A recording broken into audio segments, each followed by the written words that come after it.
berdasarkan pantauan dari tim PAL TV, Jalan Segaran Kelurahan 14 Ilir yang sempat diperbaiki oleh pemerintah Kota Palembang kembali rusak. Menurut warga sekitar, hal tersebut dikarenakan adanya aktivitas penggalian tanah dari pihak penyelenggara proyek IPAL.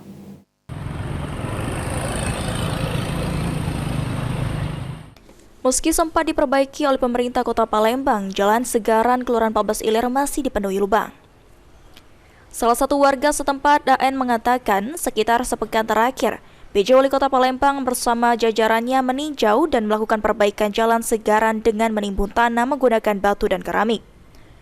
Namun setelah Jalan Segaran dibenahi, pihak penyelenggara proyek IPAL kembali melakukan penggalian tanah sehingga menyebabkan jalan menjadi rusak. Minggu yang lalu. Oke, ini perbaikannya seperti apa, Kak?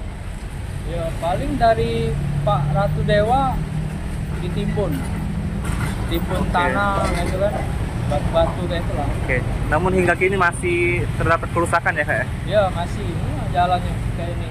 Ini baru kemarin sudah digali lagi. Kemarin ya, Kak? Iya kemarin. Oke, kita sebagai warga sendiri apakah harapannya, Kak?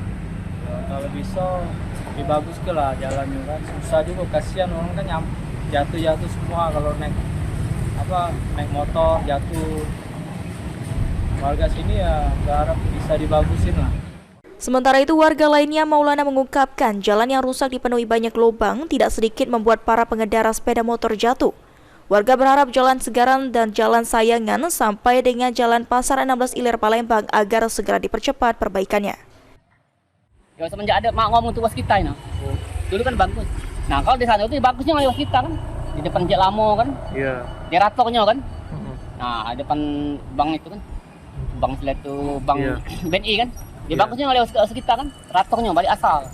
Padahal dulu yang lebih parah di sana. Jet Lamo ujung itu. Ini apa lah. Nah masuk kami itu kan balik kasar lagi kan. Walaupun sila tak sudah kan jadi kesian dengan motor kan. Motor kan kesian, kadang nyampak kan hari hujan tak tahu. Hafid Zainul, PAL TV.